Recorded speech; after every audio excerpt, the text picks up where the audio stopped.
eno video ejatambula ne mu state house etuukeyo kwata akatambala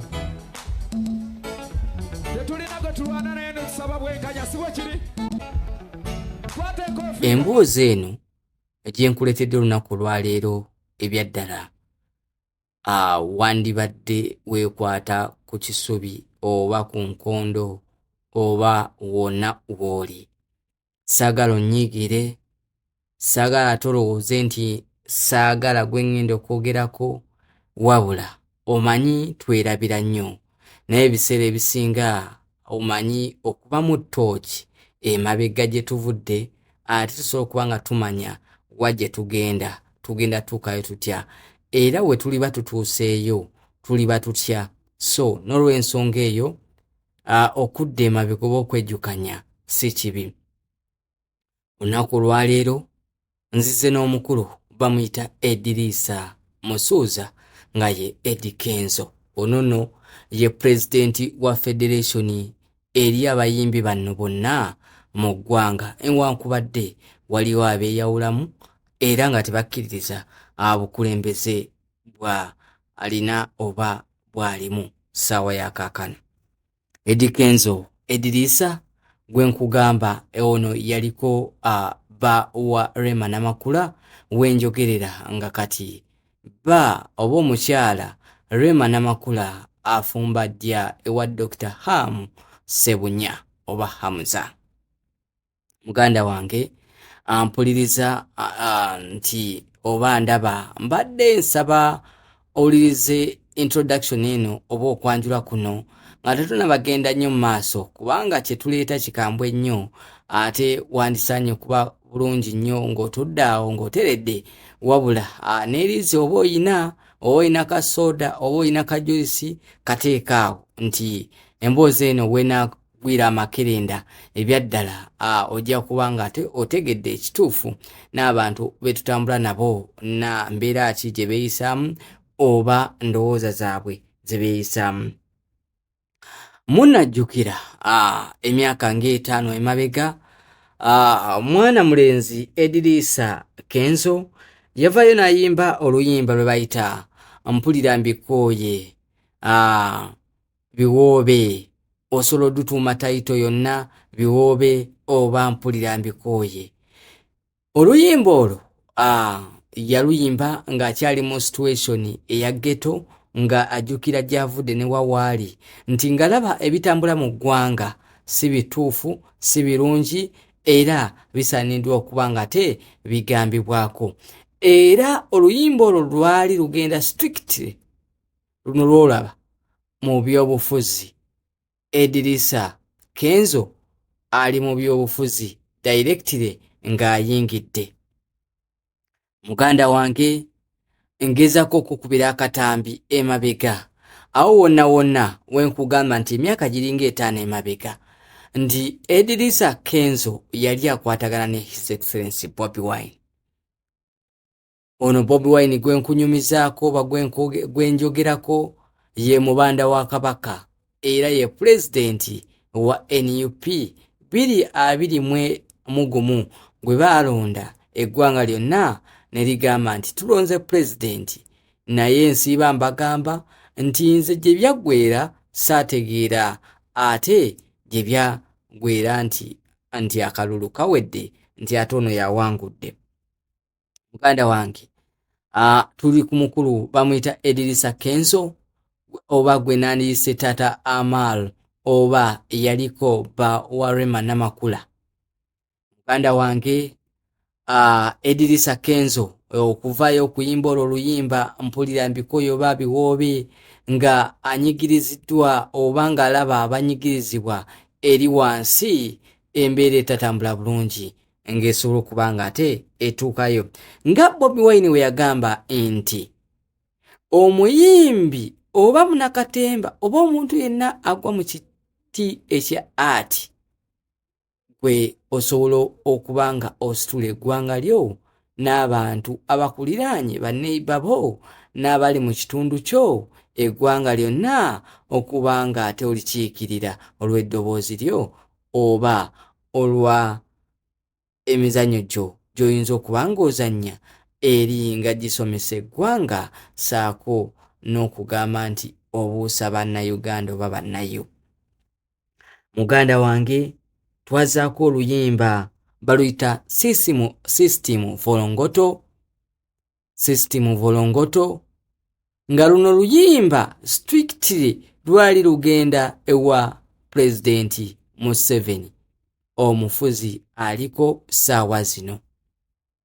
Muganda wange bino byenkunyumiza sinza abiyogerera wabula ndeeta ebigambo ebimu Eddy Kenzo byakozesanga nga tanakyuka kubeera oba mu NRM nga kyali mu People Power Movement oba ekisinde ekyali wo ekya People Power kyeyalakiririzaamu era nga kikulembebwa His Excellency Bobi Wine ebiseera ebyo nga ye mubanda wa Kabaka wetwogera nga kati ye Robert Kyagulanyi Ssentamu ajudde emirimu okuba nga ate era nga mumalirivu okuba nga akulembera lino eggwanga lyattu Uganda. Muganda wange gwenna akyampuliriza nagambye nti woba otudde owuliriza tuula okalire owulire gye kinaggweera kigenda kugwera wa ompeka comment awo ompeka like jjukira nagamba nti vidiyo eno buli wogiwa like edduka emisinde egy'obunambiro nanti buli omu agenda kuba nga agiraba nanti naye ayongera okuba nga agyekenenya oba agituulamu n'agiwuliriza emboozi eno nga bw'esensuka nange ne mbasensula. Volongoto nkugamba nti luno luyimba lwali lugenda direct wa Museveni oba si gye lwali lugenda njagala owulirize ka message kano. Eno video ejatambula ne mu state house etuukeyo kwata akatambaala tetulina gwe tulwana naye netusaba bwenkanya si bwe kiri kwata enkofiira nze ndi mugumu era temweraliikiriranga si bwe kiri obwana bwange mujja busigaze in case of anything. Oluvannyuma olwaba mumaze okawuliriza ate tugende maaso. Emboozi ndowooza ogiwulidde. Eddy Kenzo agamba ye mumalirivu okubanga ate akatambi kano katuukira ddala mu State House w'omukulu President Museveni era n'agamba bulungi nnyo yeetafuddeeyo kyonna kye bagenda omukola. Baganda bange bannansi oba banzise abaana bange bali balabirira nga yeewaddeyo. My friend, what are you talking about? Are you aware? What are you?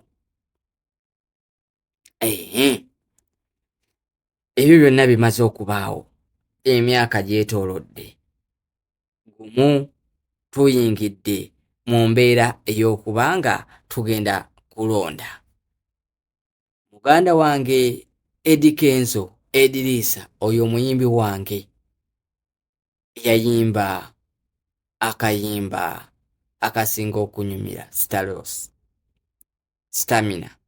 Buyimba bungi wazze nga ayimba obwaba balipira boda buyimba bungi nnyo ate n'akaliko ssaawa zino practical. Ngoberera nnyo omuyimbi wange oyo because ebyanyimbira nze binsanyusa naye ebiseera ebisinga nga ffe bannamawulire ate tituba na side just tuleeta nsonga ezitambula mu ggwanga ezaali zibaddewo ate okuba nga tuzitaanya twejjukanya okulaba nga ate bye twalaba mabega bye bino ebiriwo ssaawa zino oba byakyukamu. Muganda wange Eddy Kenzo Bobi Wine yali alina ekivulu ebusabalaawo kyesajjukira linnya n'avaayo n'atenda bulungi nnyo. Bobi Wine wali omwami omulungi, wali omuyimbi omulungi atalina mbwa ayagaliza era koolo yali ayambadde n'akakofiira aka red. Olwo tuli mu People Power kisinde nze nkubuulira. mwana wattu Eddy Kenzo yali ku TV mu NTV mu program mwasuze mutya n'omukyala Farida Nakaziwe ng'amubuuza ku nkolagana ye ne Bobi Wine eri etya. Yavaayo bulungi nnyo n'ayogera nti Bobi Wine musajja mulungi wa mutima mulungi, era we baayimba akayimba ne Mick Wine yamugamba nti mwana gwo oyina eddoboozi, in fact nga tebanaana kuyimba kolabo ne Mick Wine, oyina eddoboozi ojja kuyimba ojja kubeera superstar. Oluvannyuma ne bakola kwa kolabo ne Mick Wine akayimba ako. Tinaye nga yandimbuulidde tiyayagenda yafunayo mwana beera eno nga ninze naaweeyo mama ng'oninze. Okitegeera siri mulungi nnyo mu kuyimba naye ngezaako just okujjukiza nti ebyaliwo eri emabega n'essala ya kakano we tuli. Wenjogerako ssaawa zino ye pulezidenti w'abayimbi era ekibiina kyakulembera bakiyita Federation, Uganda Musician Federation, kyoza kyekyo kibayita UMF, Uganda Musician Federation. Okay. Oluvannyuma omukulu Eddy Kenzo tewaayita na mwezi oba oli awo akasimu kavuga mu State House ng'alina okyalira omukulu President Museveni, tugambe kali akayimba ke yayimbira ejjinja ke yagamba nti vidiyo eno njagala ogisaasaanye etuuke ne mu State House bategeere ebintu bye njogerako. Olwasinkana omukulembeze President Museveni mu State House ennaku ezaddako boy ebigambo ate byakyuka ne bidda kujju oba bikukujju. Eddy Kenzo omuyimbi wange yayimirira ku TV yemu, Spark TV mu program Kona, n'omukulu bamuyita Ibulake Mukasa n'agamba nti omwana wattu Kyagulanyi Ssentamu Robert aka Bobi Wine musajja mubi nnyo tayagaliza, era niwe muweereza message taziddamu. Muganda wange olutambi ne lukyuka, omusajja n'ajoyininga NRM mu butongole era ne campaign yazikubanga. Mwana wattu embeera bwetyo bwetandise okuba ng'etambula, wabula era nga omanyi nti abasabuzi ba kuno ku social media baamusabulako bambi ne bamala ne bakakkana oba ne babivaako. Omuyimbi wange oyo Eddy Kenzo gwe nkugamba yoyo wange w'e Masaka, era nange gyenva omanyi ab'e Masaka tuli bagezi nnyo era tuli beerufu nga musajja wattu we yayimba akayimba ako sa mulumba walukaga Masiyasi duka ekibabo. Alright, nga naatera okumaliriza mbadde ngezaako just kukubira mu ttooki ebize bibaawo emabega naddala nga bitambulira mu politics ate nga bali side endala, nti abawagizi bano balina ebiti bye babalabiramu naye sometimes babeera nnyo disappointed mu mbeera gye baba balabiramu n'ebigambo bye baba bafulumizaako before nga tebanabakola kino ekintu. Kwolekera 2026 Bobi Wine akyakomawo ku ntebe ey'obwa pulezidenti, entebe mu ntebe. So abayimbi abasinga babadde bakyayiddwa. Ronald Mayinja yakyayibwa, ssaawa zino ali mabanja anoonya comeback okubanga abawagizi baddamu ne bamwagala olw'oluvannyuma lwakubanga baali bamuboola ng'alaga side B ne A, kiba kitegeeza nti alumira kirumira mpina 2 ng'alaga nti wa NUP alaga wa NRM. Oluvannyuma nnyo bamulemeza mu NRM era ne bategeera nti yali mbeka. Embeera temutambulidde bulungi akabanga konna. Ssaawa ya kaakano aligezaako kwedabula okudda engulu era ng'agamba nti alina ekivulu awo ku Serena ennaku z'omwezi nga 8 omwezi ogw'abakyala oba olunaku lw'abakyala. Muganda wange ampuliriza, nkwebaliza ddala okubanga okyagoberera okyawulira emboozi eno era nga we nagambye nti bw'oba ogenda kuwuliza emboozi eno tuula okalire oba olitudde ku kikondo ky'ekitanda kikwate onyweze ak'okunywa weekalika akazzi kajuyisi kasoda kateeka awo ate osobole kubanga ogogola emimiro nga owuliriza ate emmere y'omatu nga weekunyumirwa.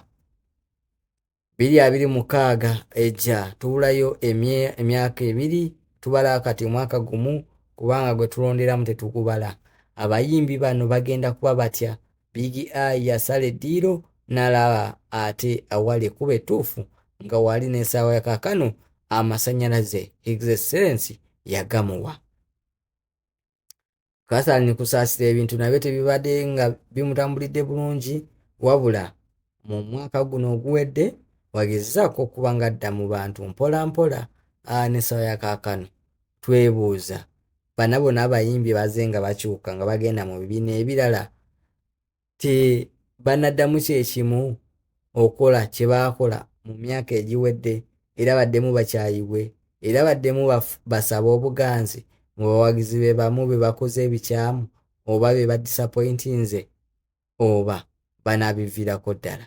Nze ambasada owakabi omusunsuzi weebale kubanga kooli ku News UG ate okutugoberera. Ndaba nti we tugenda ndabawo ate n'ekirala nti essuubi weeriri. So okuva olwo neetegeera nti basajja mmwe n'abakyala baganda bange bato bange mwenna nti mukoze omulimu gw'amaanyi nnyo okuntuusa wano omuntuusiza, nange ne ŋŋamba nti sijja kubasuulirira.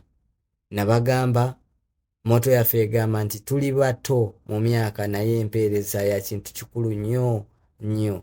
Amawulire gano ge tubaleetera ebiseera ebisinga tugekenenya ne tugasunsula ate tugenda okugabawa ng'ate nga gayise mu ssengejjero gasengejjeddwa nga tekali mu kacaafu wadde n'akamu okuba ng'ate